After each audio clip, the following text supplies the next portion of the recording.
చూస్ country delight, live better. ఇప్పుడే country delight app ని download చేసుకోండి.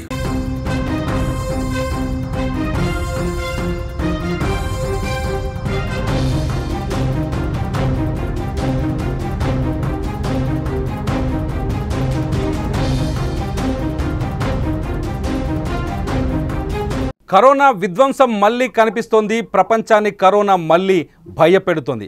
అమెరికాలో కరోనాతో ఇప్పటివరకు 350 మంది వరకు మరణించినట్టుగా CDC అధికారికంగా ప్రకటించింది.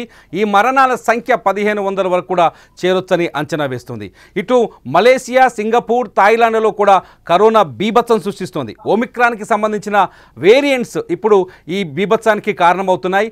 భారత్లో కూడా దాదాపు 1010 కేసుల వరకు నమోదైనట్టుగా అధికారికంగా భారత ప్రభుత్వం ప్రకటించింది. ముఖ్యంగా కేరళలో 430 కేసులు నమోదయ్యాయి. మహారాష్ట్రలో 210 కేసులు ఉన్నాయి. ఢిల్లీలో 104 కేసులు ఉన్నాయి. తమిళనాడులో 83 కేసుల వరకు ఉన్నాయి. చాలా చోట్ల కనిపిస్తున్నాయి. తెలుగు రాష్ట్రాల్లో కూడా 5 యాక్టివ్ కేసులు కనిపిస్తున్నాయి. ఇప్పటివరకు మరణాల సంఖ్యను చూస్తే భారత్లో 4 చనిపోయినట్టుగా అధికారికంగా కేంద్ర ప్రభుత్వం ప్రకటించింది. మొత్తానికి చిన్న వేరియంట్స్ అసలు ఇబ్బందే కలగదు అనుకున్న కరోనా వేరియంట్స్ ఎందుకు మరణాల దాకా పరిస్థితులు వెళుతున్నాయి? కరోనా వేరియంట్స్ని కట్టడి చేయాలా, లేకపోతే కరోనా మళ్ళీ విజృంభించే అవకాశం ఉందా? ఈ కరోనా వేరియంట్స్ని ఎలా అర్థం చేసుకోవాలి? ప్రజలు ఎటువంటి జాగ్రత్తల్ని పాటించాలి? ఈ అంశాలన్నింటిపై మనతో చర్చించడానికి డాక్టర్ రాజేష్ ఉక్కాల గారు ఉన్నారు. ఈయన general physician, senior physician. Rajesh గారు నమస్కారం సార్. స్టూడియోలో మనతో లైవ్లో ఉన్నారు. మీరు లైవ్లో చూస్తున్నారు ఈ ప్రోగ్రామ్. రాజేష్ సార్ నమస్కారం సార్. నమస్కారం సార్. రాజేష్ సార్, మనం చాలా స్పష్టంగా చూస్తున్నాం ఎందుకు కరోనా మళ్ళీ విజృంభిస్తుంది, ఎందుకు ఒక్కసారిగా కరోనా పైన చర్చ పెరిగింది. ప్రపంచవ్యాప్తంగా కరోనా చాలా వేగంగా కనిపిస్తుంది, ఎక్కువగా కనిపిస్తుంది. కారణాలు ఏమేంటాయి సార్? సో బేసికలీ మనము కోవిడ్ వేవ్ లో నేర్చుకున్నది ఏంటంటే మనం హెల్తీగా ఉండడం అనేది ఇంపార్టెంట్. శానిటైజింగ్ ప్రికాషన్స్ మెయింటైన్ చేయాలి, సోషల్ డిస్టెన్సింగ్ మెయింటైన్ చేయాలి, ట్రావెలింగ్ అనేది అదుపులో ఉంచుకోవాలి, అనవసరమైన ఫంక్షన్స్ అటెండ్ అవ్వద్దు. ఇవన్నీ కూడా నేర్చుకున్నాం. అయితే మీరు ఇప్పుడు గమనిస్తే ఈ కరోనా దాదాపు ఒక 2-3 వారాల నుంచి మనం మీడియా ద్వారా తెలుసుకుంటున్నాం స్ప్రెడ్ అవుతుందని. ఎంతమంది మీరు మాస్కులు వేసుకొని చూస్తున్నారు, ఎంతమంది శానిటైజేషన్ పాటిస్తున్నారు? మీరు పబ్లిక్ లో మీరు వెళ్తున్నప్పుడు కూడా మీరు గమనించాల్సింది ఏంటంటే ఈ ప్రికాషనరీ ఎఫెక్ట్స్ మనం చేస్తున్నామా లేదా అనేది మనం ప్రథమంగా గమనించుకోవాలి. తర్వాత ఈ సీజన్ లో ఎక్కువ శాతము ఈ మ్యారేజెస్, ఫంక్షన్స్ అనేవి ఎక్కువ జరుగుతున్నాయి కాబట్టి చాలా వరకు ఫంక్షన్స్ లో ఇలాంటివి స్ప్రెడ్ అయ్యేదానికి ఆస్కారం ఉంది. సో ఆ కారణంగా కూడా మనము ప్రికాషనరీ థింగ్స్ చేయనప్పుడు ఈ వైరస్ అనే కదా, ఏ వైరస్ అన్నా ఈజీగా స్ప్రెడ్ అయ్యేదానికి ఆస్కారం ఉంది సార్. ముఖ్యంగా థాయిలాండ్ కావచ్చు, సింగపూర్ కావచ్చు, లేకపోతే మలేషియా కావచ్చు, ఒక భయంకరమైన కేసులు నమోదయ్యాయి. చాలామంది వేల సంఖ్యలో ఆసుపత్రిలో జాయిన్ అయ్యారు. ఇవాళ చూస్తే CDC చెప్తోంది అమెరికాలో కూడా కరోనా విజృంభిస్తోంది. ఈ విజృంభణలో మరణాల సంఖ్య కూడా నమోదవుతుందని. మిగతా అంటే థాయిలాండ్, సింగపూర్తో పోలిస్తే అమెరికాలో డెత్ రేట్ కనపడుతుంది. కారణం ఏమనుకోవచ్చు సార్? సో బేసిక్లీ మీరు సెకండ్ వేవ్ తర్వాత మీరు గమనిస్తే ఇండియాలో అంత ఎక్కువ మరణాలు సంభవించలేదు, అంత ప్రభావం కూడా కనపడలేదు. థర్డ్ వేవ్ ఆఫ్ కోవిడ్ చాలా డిసిమల్, మార్జినల్ గానే ఉండింది యాజ్ కంపేర్ టు అమెరికా కానీ, చైనా కానీ, వేరే దేశాలను కంపేర్ చేసుకుంటే మన దేశంలో అది అంత విజృంభణ చెందలేదు. డిస్పైట్ మ్యూటేషన్స్, డిస్పైట్ వేరియంట్స్, మన బాడీలో ఉన్న ఇమ్యూనిటీ డిఫరెంట్ గా ఉంది. మన వాళ్ళు చేసిన ఏవైతే నివారణ చర్యలు ఉన్నాయో కూడా అవి కూడా బెటర్ గా ఉన్నాయి. అప్పటికి వ్యాక్సినేషన్ కూడా ప్రొటెక్టివ్ రేంజ్కి వచ్చింది కాబట్టి డెఫినెట్ గా మనకి రిజల్ట్స్ అనేవి బెటర్ గా వచ్చాయి. సో ఇదే తరుణంలో మనం చూసుకుంటే ఇమ్యూనిటీ గురించి మనం ఎక్కువగా మాట్లాడుకోవాలి. ఇమ్యూనిటీ పరంగా చూసుకుంటే ఇండియన్ సబ్సెట్ ఆఫ్ పాపులేషన్ లో పర్టికులర్ గా దీనికి సంబంధించింది, కరోనాకు సంబంధించి ఇమ్యూనిటీ బెటర్ గా ఉన్నట్టు అంటే నా అనుభవంలో నేను తెలుసుకున్నది అనమాట. శాస్త్రపరంగా ఎన్ని రుజువులు ఉన్నాయో తెలియదు కానీ బట్ థర్డ్ వేవ్ డెఫినెట్ గా మనకి ఒక క్లారిటీ ఇచ్చింది. థర్డ్ వేవ్ తర్వాత కూడా ఎక్కువ శాతం మనకి కరోనా ఎఫెక్ట్స్ కనపట్లేదు. ఏవైతే కొన్ని ఇన్సిడెన్సెస్ మనం ఈరోజు మాట్లాడుకుంటున్నామో, ఒక 4 people చనిపోయారని, అవి కూడా వీళ్ళు చాలా sick people, cancer treatment, organ failure, ఇలాంటి వాళ్ళల్లో ఇలాంటి మరణాలు సంభవించేవా కానీ హెల్తీగా ఉన్న ఇండివిజువల్స్, యంగ్స్టర్స్ లో ఇప్పటి వరకు అలా చేయలేదు. బట్ ప్రథమంగా ప్రజలందరూ గమనించుకోవాల్సింది ఏంటంటే స్ప్రెడ్ కానివ్వకుండా నివారించుకునే చర్యలు చాలా ఎక్కువగా మనం చేపట్టాలి. తర్వాత ఇమ్యూనిటీ ప్రాపర్ గా మెయింటైన్ చేయడం అనేది చేపట్టాలి. ఎవరైతే అట్ రిస్క్ పాపులేషన్ ఉంటారో పర్టికులర్ గా యంగ్ పీపుల్ అండ్ 60+ ఇయర్ వాళ్ళు, అవయాలు దెబ్బతిన్న వాళ్ళు, క్రానిక్ ట్రీట్మెంట్ తీసుకునే వాళ్ళు, అంటే లాంగ్ స్టాండింగ్ మందులు వేసుకునే వాళ్ళు, వీళ్ళందరికి కూడా రిస్క్ పాపులేషన్ కాబట్టి డెఫినెట్ గా ప్రికాషనరీ చర్యలు చాలా ప్రాపర్ గా తీసుకోవాల్సిన అవసరం అయితే ఉంది. N1 అని చెప్తున్నారు, రెండోది వచ్చేసి NB1.8.1 అని, ఇంకోటి వచ్చి LF7 అని చెప్తున్నారు. సార్ ఇవన్నీ ఒమిక్రాన్ తర్వాత వచ్చిన వేరియంట్, ఒమిక్రాన్ నుంచి వచ్చిన వేరియంట్ అంటారు. కానీ సేమ్ ఇదే NB1.8.1 అమెరికాలో బీభత్సం సృష్టిస్తోంది. మన దగ్గర దాని ప్రభావం ఎలా ఉంది అనుకోవచ్చు? మన దగ్గరికి అమెరికాకి తేడా ఏంటి సార్? అంటే నేను చెప్పిన విధంగా ఇక్కడ ఏంటంటే ఇమ్యూనిటీ అనేది నేను ఎక్కువగా గమనిస్తున్నానండి. మనకున్న ఇమ్యూనిటీ, అమెరికన్స్ లో ఉన్న ఇమ్యూనిటీ అనేది చాలా డిఫరెంట్. సో మనం స్వతహాగా మన బాడీలో డెవలప్ అయిన ఇమ్యూనిటీ కారణంగానే మనకు ప్రొటెక్షన్ అనేది వస్తుందని నా అనుభవంలో నేను తెలుసుకున్నాను. ఎందుకంటే థర్డ్ వేవ్ ఏదైతే బాగా ఎఫెక్ట్ అయింది చెప్పానో, ఆ వేవ్ తర్వాత మనం గమనించింది ఎందుకు ఇండియన్ సబ్సెక్టర్ పాపులేషన్ అంత ఎఫెక్ట్ కాలేదు, ఎందుకు అమెరికాలో ఎఫెక్ట్ అయ్యారు అనేది మనం కాస్త ఆలోచించాల్సిన అవసరం ఉంది. అదే తరుణంలో ఈ రోజు జరుగుతున్న సమస్య, ఎక్కడైతే విచిత్రంగా మనకి అమెరికాలో ప్రాబ్లమ్స్ వస్తున్నాయో ఇక్కడ మాత్రం అంత ఎఫెక్ట్ కనబడలేదు. స్ప్రెడ్ అవుతుంది, ఎందుకంటే ప్రజల్లో ఆ ఐడియా అనేది, నివారించే చర్యలు అనేవి మర్చిపోయి ఉన్నారు. వాటిని మరి మనం ఒకసారి గుర్తు తెచ్చుకొని ఐసోలేషన్ ప్రాక్టీసెస్, హ్యాండ్ హైజీన్ ఇలాంటివి మెయింటైన్ చేసిన దానివల్ల డెఫినెట్ గా ఈ స్ప్రెడ్ ని నివారించవచ్చు. ఈ నివారించిన చర్యల ప్రకారం మనకి ఎక్కువ శాతంలో ఎఫెక్ట్ అవ్వకుండా ఉంటే మరణాలు కూడా సంభవించే అవకాశాలు తక్కువగా ఉంటాయి. కరోనా వచ్చిన తర్వాత వ్యాక్సిన్ డెవలప్ చేశారు, చాలా వ్యాక్సిన్స్ ఉన్నాయి. ఒక్కొక్క దేశంలో ఒక్కొక్క వ్యాక్సిన్ ఒకే రేంజ్లో పనిచేసింది, వాటి ప్రభావం చాలా ఎక్కువగా ఉంది. ఈ వ్యాక్సిన్లు వేసుకున్న తర్వాత ఒక డోసు కాదు 2 డోసులు వేసుకున్నారు, బూస్ట్లు వేసుకున్నారు. అమెరికా లాంటి దేశాల్లో 3 నెలలకు ఒకసారి డోసులు తీసుకోవాలని ఆదేశాలు ఉన్నాయి. అయినప్పటికీ కూడా కరోనా ఎఫెక్ట్ ఇస్తుంది ఎందుకు సార్? వ్యాక్సిన్లు పనిచేయట్లేదు అనుకోవచ్చా? ఇక్కడ మనం గమనించుకోవాల్సింది ఏంటంటే ప్రతి సంవత్సరము మనము different kind of flu vaccine వేసుకుంటాం. ఫ్లూ వ్యాక్సిన్ అంటే వైరల్ వ్యాక్సిన్, అలాగే కోవిడ్ కూడా ఒక టైప్ ఆఫ్ వైరస్. సో ఇది మారుతూ వస్తుంటుందండి, వీటిని మ్యూటేషన్స్ అంటాం. ఈ మ్యూటేషన్స్ ఏమవుతున్నాయంటే వ్యాక్సిన్ ప్రభావం తగ్గించే విధంగా ఆ వైరస్ మారుతూ వస్తుంది. సో ఏ సంవత్సరానికి ఆ సంవత్సరం కొత్త రకమైన వ్యాక్సిన్ వేసుకోవడం తప్ప ఇప్పుడున్న టెక్నాలజీ ప్రకారం మనకి ఈ పాత వ్యాక్సిన్స్ లోనే మనకి ఇప్పుడు ఇమ్యూనిటీ దొరుకుతుందా అనేది మనం గమనించుకోవాల్సిన అవసరం ఉంది. అలాగే ఒక్కసారి వ్యాక్సిన్ వేసిన తర్వాత ఆ ఇమ్యూనిటీ ఎంత వరకు లాస్టింగ్ అవుతుందంటే మనుషుల్లో వేరియబిలిటీ అనేది కనిపిస్తుందండి. కొంతమందిలో కాస్త 6 నెలలు ఉండగా, కొంతమందిలో సంవత్సరం ఉంటుంది. దాన్ని మినహాయించి ఎక్కువగా 2-3 సంవత్సరాలు ఉండే విధంగా ఇమ్యూనిటీ అయితే లేదండి. సో ఇక్కడ మ్యూటేషన్ వేరియేషన్ ఒకటి, అండ్ ఇమ్యూనిటీ పరంగా మనకి ఎంత మటుకు ఉంది అనేది కూడా గమనించుకోవాల్సిన అవసరం ఉంది. ఆ కారణంగా ఉంది. అందుకోసం ప్రతి ఒక్కరూ మనం చేయాల్సిన చర్యలు ఏంటంటే నివారించే చర్యలు చేయడం తప్ప at this point of time even health authority ద్వారా కూడా వ్యాక్సినేషన్ వేసుకోమని అని చెప్పట్లేదు. ఎందుకంటే ఇది న్యూర్ టైప్ ఆఫ్ వ్యాక్సిన్, న్యూరేషన్స్ ఉన్న వైరస్ కాబట్టి మనకి ఇప్పుడున్న వ్యాక్సిన్ ఎంత ప్రభావం చూపిస్తుంది అనేది ఇంకా దాని మీద క్లారిటీ అయితే లేదండి. అంటే ఈ లెక్కన మీరు చెప్పు దాని ప్రకారం చూస్తే మళ్ళీ అంటే ఒకవేళ కొత్త వేరియంట్ వచ్చినప్పుడు, ఇటువంటి సిచ్యువేషన్స్ వచ్చినప్పుడు మళ్ళీ వ్యాక్సిన్ తీసుకోవాల్సిన అవసరం ఏర్పడుతుందా? అంటే ఇప్పుడు రాబోయే రోజుల్లో దీని ఎఫెక్ట్ ఎలా ఉండబోతుంది అనేది ఫస్ట్ గమనించుకోవాలి. అంటే నేను ఇక్కడ ఉదాహరణకి మీకు ఫ్లూ వ్యాక్సిన్ గురించి చెప్పాను. ఫ్లూ వ్యాక్సిన్ ప్రతి సంవత్సరము కొత్త రకమైన స్ట్రెయిన్ తో తయారు చేస్తారు. ఎవ్రీ ఇయర్ అందరికీ ఫ్లూ వ్యాక్సిన్ వేసుకోమని చెప్తుంటాం, పర్టికులర్ గా అట్ రిస్క్ పాపులేషన్ కి. అలాగే ఈ కోవిడ్ గల అంటే అవసరం ఉంటుందా లేదా అనేది రీసెర్చ్ పరంగా ఆధారాలు తెచ్చుకోవడం తప్ప at this point of time recommendations అయితే లేవండి. ఇంకొక ప్రశ్న సార్, వ్యాక్సిన్ వేసుకున్న వాళ్ళలో కొన్ని అనారోగ్య సమస్యలు కనిపించాయి అంటున్నారు. కొందరైతే హార్ట్ అటాక్లు కూడా వచ్చాయని ఒక చర్చ జరిగింది కొంతకాలం. కొందరికి కీళ్ళ నొప్పులు, కాళ్ళ నొప్పులు, డిఫరెంట్ ఆఫ్ రియాక్షన్స్ కనిపించాయి. వాళ్ళందరికీ మళ్ళీ ఈ కొత్త ఫ్లూస్ సోకే ప్రమాదం ఉందా?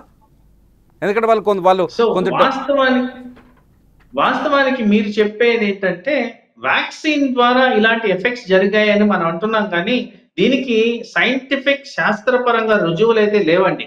కోవిడ్ వల్ల అవయాల మీద ఒత్తిడి గమనించాం, పర్టికులర్ హార్ట్, ప్యాంక్రియాస్, బ్రెయిన్ ఇలాంటివి గమనించాం. డయాబెటీస్ కొత్తగా రావడం ఇలాంటివన్నీ గమనించాం, కానీ వ్యాక్సిన్ డైరెక్ట్ గా వీటికి ఇన్వాల్వ్మెంట్ అవడం అనేది ఎక్కడ కూడా రుజువులతో నిరూపించలేదండి. అందు కారణంగా వీటి మీద ఇది ఒక అపోహ కింద తీసుకోవాలే కానీ కాంక్రీట్ ఎవిడెన్సెస్ అయితే అట్ దిస్ పాయింట్ లేవండి. సార్ ఇప్పుడు ఒక పెద్ద డౌట్ ఉంది చాలా మందికి, ఎందుకంటే మీరు అన్నట్టు ఇంతకుముందు చెప్పారు ఒమిక్రాన్ కావచ్చు, లాస్ట్ థర్డ్ వేవ్లో కావచ్చు వచ్చిన ఈ వైరస్లు వ్యాక్సిన్తో అంటే ఆ ఇమ్యూనిటీ పైన మళ్ళీ అటాక్ చేయడానికి వస్తున్నాయని. ఇప్పుడు వచ్చే వేరియంట్స్ కూడా అదే విధంగా చూడాలా, వాటిని ఖచ్చితంగా మనం కంట్రోల్ చేయాల్సిందేనా? సో వాస్తవానికి ఎనీ కైండ్ ఆఫ్ వైరస్ ఇప్పుడు అందరికీ సమానంగా ఫ్లూ వైరస్ స్ప్రెడ్ కాదండి. లైక్ వైజ్ కోవిడ్ కూడా ప్రతి ఒక్కరికి వెళ్ళి ఐసీయూలో అడ్మిట్ అవ్వాల్సిన అవసరం లేదు. ఎవరికైతే రోగ నిరోధక శక్తి మందగిస్తుందో, ఎవరికైతే ఆర్గన్ ఎఫెక్ట్స్ ప్రాపర్ గా ఉండవో, పర్టికులర్ గా డయాబెటీస్ గురించి మాట్లాడినప్పుడు ఎవరికైతే డయాబెటీస్ కంట్రోల్లో ఉండదో, ఎవరికైతే సెల్ఫ్ ఇమ్యూనిటీ అనేది తక్కువ ఉంటుందో, ఎవరైతే ప్రాపర్ గా ఎక్సర్సైజ్ చేసి హెల్తీ హ్యాబిట్స్ మెయింటైన్ చేయరో, ఎవరైతే హెల్త్ లైఫ్ స్టైల్ సరిగ్గా మేనేజ్ చేయరో, ఎవరికైతే క్రానిక్ కండిషన్స్ ఉంటాయో, అవయాల మీద ఒత్తిడి ఉంటుందో, వీళ్ళల్లో వైరస్ ఈజీగా ప్రభావం చూపిస్తుంది. అలాగే వీళ్ళల్లో కాంప్లికేషన్స్ కూడా ఎక్కువగా దారి తీసేలాగా ఉంటాయి. ఫర్ ఎగ్జాంపుల్ సింపులెస్ట్ ఫ్యాక్ట్ చెప్పాలి అంటే, మనకి ప్రీవియస్ కోవిడ్ పాండమిక్ లో వైటమిన్ డి కి ఈ కోవిడ్ కి చాలా అసోసియేషన్ చూపించారండి. ఎవరికైతే highest level of vitamin D ఉంటుందో వాళ్ళల్లో ఈజీ రికవరీ ఉంది, requirement of ICU ventilatory support లేవని కూడా గమనించారు.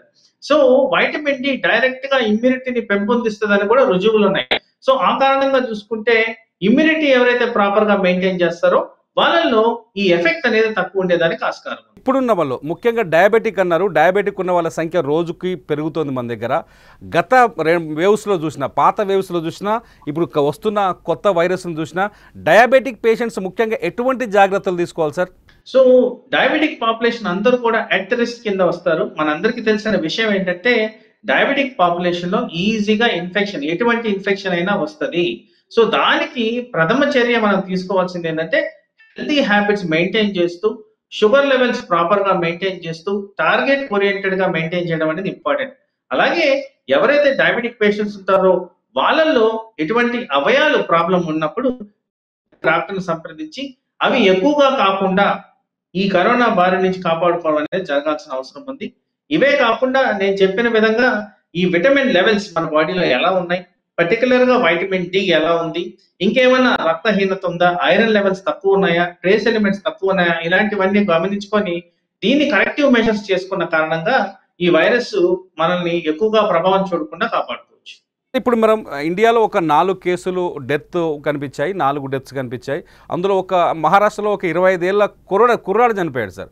సో మీరు అన్నట్టుగా కొన్ని ఆరోగ్యపరమైన సమస్యలు ఉండొచ్చు, లేకపోతే ఇమ్యూనిటీ ప్రాబ్లం వాళ్ళకు ఉండొచ్చు. ముఖ్యంగా ఇప్పుడు వచ్చే ఈ వేరియంట్స్ని తప్పించుకోవాలంటే ఎటువంటి హెల్త్ డిసీజెస్ ఉన్న వాళ్ళు ఎలాంటి జాగ్రత్తలు తీసుకోవాలి? ఏ హెల్త్ డిసీజెస్ ఉన్న వాళ్ళు ఎక్కువగా జాగ్రత్తగా ఉండాలి? సో బేసిక్లీ ఇక్కడ ఏంటంటే మనం గమనించుకోవాల్సింది హెల్తీ లైఫ్ స్టైల్ మెయింటైన్ చేయడం అనేది ఇంపార్టెంట్. సో ఇక్కడ లంగ్ కు సంబంధించిన వ్యాధి ఉన్న వాళ్ళకి ఎంట్రీ ఆఫ్ కోవిడ్ వైరస్ ఎక్కువ శాతంలో అలా జరుగుద్ది కాబట్టి వీళ్ళు డెఫినెట్ గా ఎక్కువగా జాగ్రత్త చర్యలు తీసుకోవాల్సిన అవసరం ఉంది.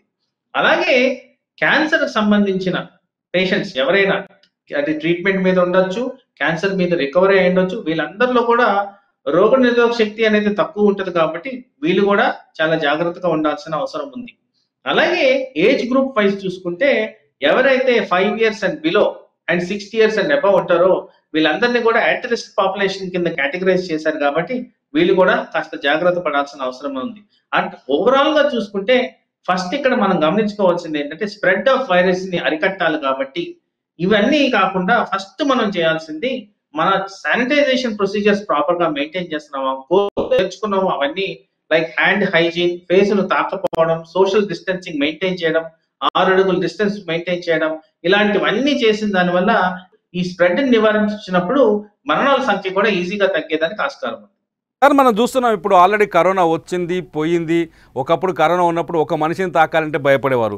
ఇప్పుడు ఒకరికొకరు తాక్కుంటున్నారు. మెట్రో రైల్లో చూస్తే ముక్కులే తాకుతున్నాయి సార్. ఏకంగా మొహాన్ని తాకుతున్నాయి మెట్రోలో రష్లు చూస్తుంటే.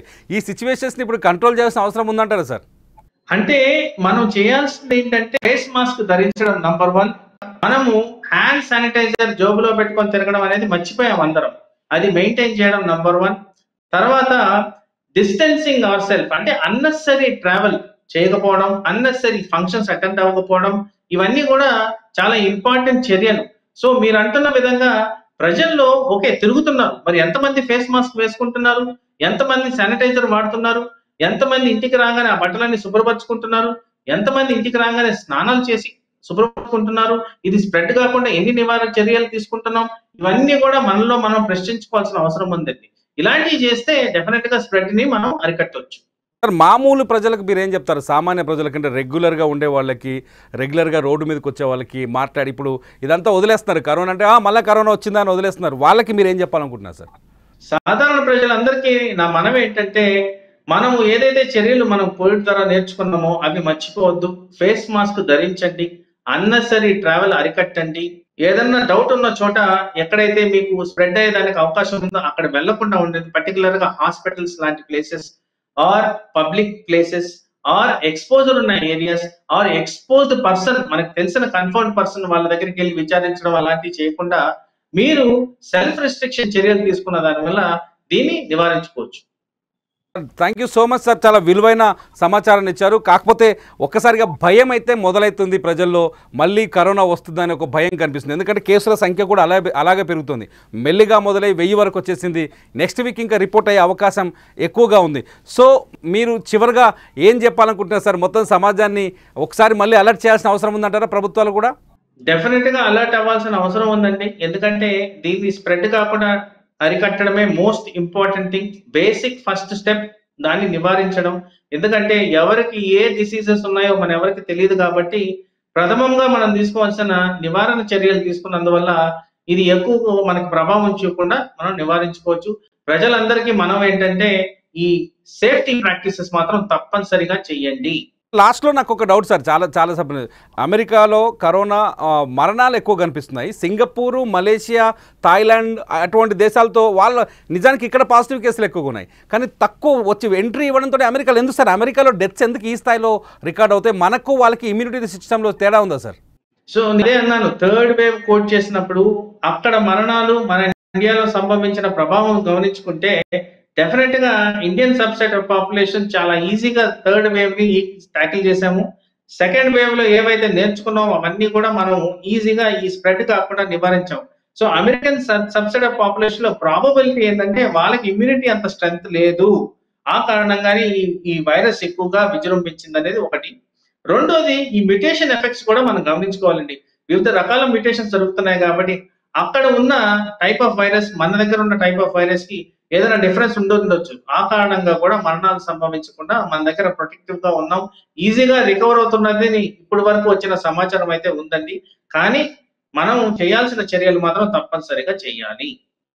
భయపడాల్సిన పని లేదు, కానీ జాగ్రత్తగా అయితే ఖచ్చితంగా ఉండాలి. 100%. Yeah, thank you Rajesh sir, మీ విలువైన సమయాన్ని మా ప్రేక్షకుల కోసం కేటాయించినందుకు. కరోనా పైన ఒక అవగాహన, ఎందుకంటే సిచ్యువేషన్ కొంత భయపెట్టే విధంగా ఉంది, నిజానికి జాగ్రత్త పడాల్సిన అవసరం అయితే అందరికీ ఉంది. మీ సమయాన్ని మాకు వెచ్చించి మీ అమూల్యమైన సలహాలు సూచనలు మాకు అందించినందుకు thank you so much sir. Thank you so much లైవ్లో జాయిన్ అయినందుకు. ఇది మొత్తానికి కరోనా పట్ల కొంచెం భయపడాల్సిన అవసరం ఉంది, బాధ్యతగా ఉండాల్సిన అవసరం ఉంది, జాగ్రత్తగా ఉండాల్సిన అవసరం ఉందని డాక్టర్ గారు చెప్తున్నారు. ఇది మొత్తానికైతే కరోనా వేగంగా స్ప్రెడ్ అవుతుంది, అయ్యే అవకాశాలు ఉన్నాయని మాత్రం మనం జాగ్రత్త పడాల్సిన అవసరం ఉంది. కరోనా మన దాకా వస్తే చూద్దాంలే అనకుండా మన దాకా రాకముందే దాన్ని నివారించాల్సిన అవసరం ఉంది. కరోనాకి కేవలం ఒకటే ఒక నివారణ సూత్రం ఉంది, చేతులు కడుక్కోండి, మాస్క్ పెట్టుకోండి, శానిటైజర్ని క్యారీ చేయండి. ఇవాళ నుంచి ముఖ్యంగా మెట్రో రైళ్లలో రద్దీ ఎక్కువగా కనిపిస్తుంది, పబ్లిక్ ప్లేసుల్లో, బస్ స్టాండ్లలో, బస్ స్టాపుల్లో ఎక్కువగా రద్దీ కనిపిస్తుంది. ఉచిత బస్సు వచ్చిన తర్వాత బస్సుల్లో కూడా మహిళలు కిక్కిరిసిపోతున్నారు. వీళ్ళంతా ఇప్పుడు జాగ్రత్తలు తీసుకోవాల్సిన అవసరం అయితే ఏర్పడింది. డాక్టర్ రాజేష్ గారు మనతో జాయిన్ అయినందుకు ప్రేక్షకుల నుంచి ఆయనకు ధన్యవాదాలు తెలియజేస్తున్నాం. మీరు కరోనా పట్ల ఎటువంటి జాగ్రత్తలు పాటిస్తున్నారు? ఈ వీడియో కింద ఖచ్చితంగా కామెంట్ చేయండి. చూస్తూనే ఉండండి Suman TV live for live updates.